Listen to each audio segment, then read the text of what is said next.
Hello and welcome to Eat Your Backyard, my YouTube channel where I talk about all kinds of edible and non-edible tropical, subtropical plants that I'm into. And in this episode, I'm going to talk about tree forming. And I'm going to use this tree formed sea grape as my example. Now I've done something here that over the years, this little island here that I built with just some basic pavers, you can see they kind of get kicked out of place by the lawnmower, but anyway, so I can fix that. But over the years I had a clump of bamboo that was in there, and it did well. It was emerald bamboo. It did well for some amount of years, but you know, as the years went on, it just really kind of slowed down and wasn't doing well, and I really got kind of bored of it, so I just stubbed it, and it didn't come back, which means it was on its way out. But I have this dragon fruit cactus that I had planted, just a small cutting, and it started to grow. So I started to to kind of train that around the sea grape, and the sea grape actually got pretty tall. Got to be about 10-12 feet tall, and it kind of got whacked by a hurricane, and the leaves were burned pretty badly, and plus I really didn't want to have a really tall tree, but it's a hardy grower. So the sea grape is tropical type of tree that grows very well, bush tree, grows very well in central eastern Florida, and actually grows in the dunes quite commonly, produces edible fruit. It's pretty cool. Little grape-like clusters.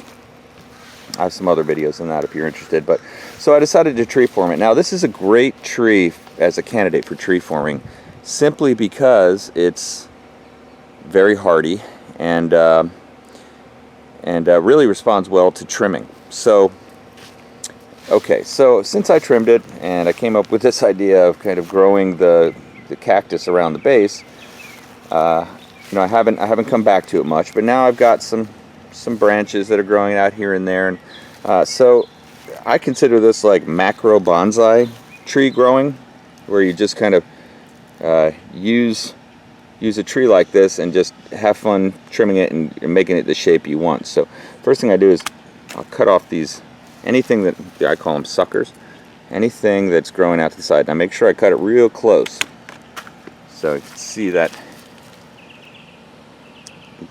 cutting is very close. In your side profile, there's really no stub that's been created. That's really important. This is almost actually too far out, but it'll heal relatively nicely. You can see, like right in here, you can see that it's starting to callus over. I think that's really important, actually, when you're doing this. And you want to think, well, where do you want the tree itself, the leaf part, to start? And this is about almost shoulder high here. I don't want that. So I'm going to turn that off. This is no good. Okay, I see I've got a little sprout coming out here. I think I'll leave that. And that was kind of an awkward trim. You can see here where I trimmed it prior to that, it's starting to grow over. You really don't want to let the branches get this big to trim them. It's far better to trim them when they're much smaller, but I kind of had to do what I had to do here. And you can see it's starting to grow back here. This is an older trim, and it's really started to come over. This is actually really good that this has started, because I know it's going to just kind of cover up the rest as it goes. Here's one that I had made. I kind of waited to make the decision to tree form this pretty late, so I think I'll leave all these in place. One of the really cool things about the sea grape is this reddish tint to it, the veins in the leaves. I'm told that Native Americans used the sea grape as to make red dye, which is really cool. It's this like blood red veins go through the leaves that make it really cool. And the leaves are almost like cardboard. They're really, really rigid, which is one of the drawbacks, actually, because as these leaves fall off, they don't really disintegrate. So it's what you might consider to be a dirty tree, since the leaves tend to pile up. I'm just going to here's one that got knocked off by the mower. One of the dragon fruit cactus. Now, since this is a column type of cactus, it it roots very easily. You can essentially cut off a cutting. I'll show you what I mean. This one's a good candidate for it. Let's see. Well, this one's practically already fallen off anyway. You don't really need to even trim it, but you can just kind of crack it off. But if you just go to the intersection point where it connects, that's probably about the best way to go. You know, if that area is kind of, you know, a wet area of the cactus, like if you'd cut it, you know, on the cactus itself and not at this point, then I would let it dry. But in this case, really all you have to do is bury it in sandy soil about this far down and it will sprout. And in fact, that's what I'm going to do. This one's kind of damaged, so I don't think I will. It's not a really great cutting, but you could just cut off this top piece and just plant this part, really. I might do something with that, but for now I'm just going to put it in the pile. So let's see here.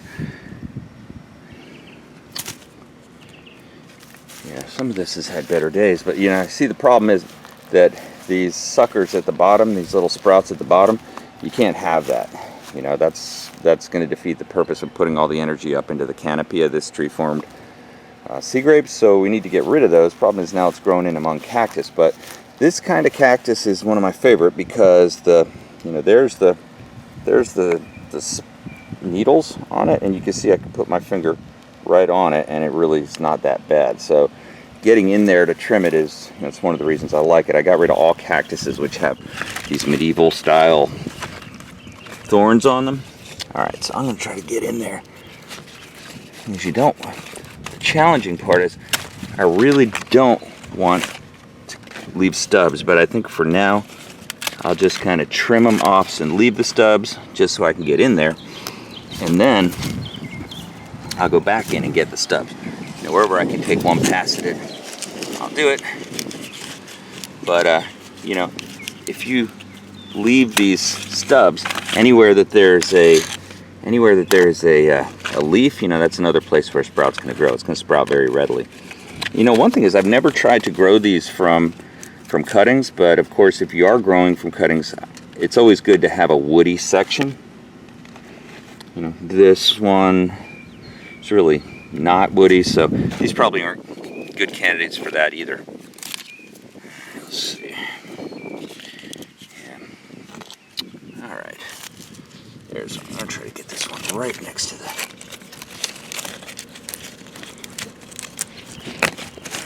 Okay. That's good.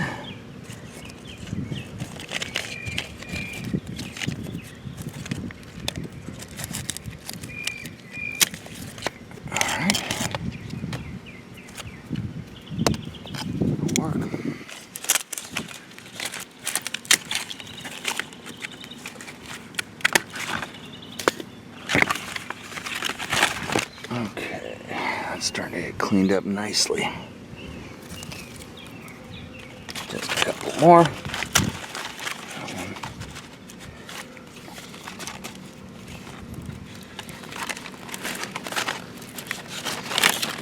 There, that one came off nicely.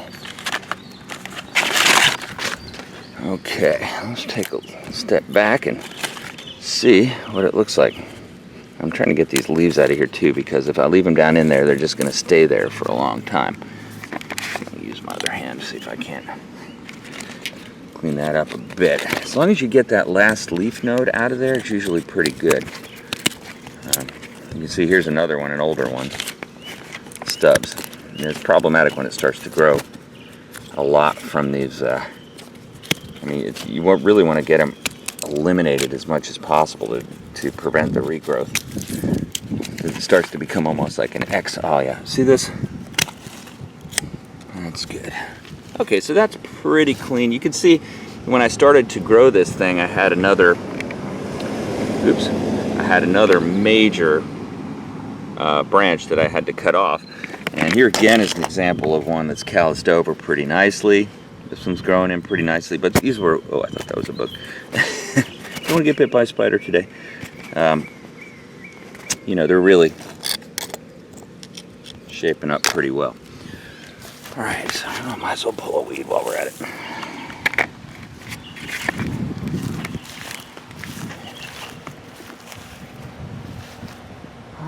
So that's pretty nice looking. You see what a little bit of trimming does. Now one thing I do want to do is deal with this cactus, but that's really another whole process. And as I put the cactus weight on there, it's going to tend to want to pull this down, but it's already strong enough that it'll hold the weight. See, it kind of grew up into the bamboo, and now it's not supported by it. It's just laying there. But I'm going to really phase 2 this project and take all these pieces that grow out and make them cuttings, and I'll pot them and give them away to friends probably. But yeah, I want to promote growing up this so that I have kind of like a surrounding area that's low growing dragon fruit, and then the dragon fruit growing up the tree formed sea grape to have a double edible tree formed thing, which I think is pretty cool. It's the kind of cool things you can do to experiment around and just get artistic with the edible plants in your yard.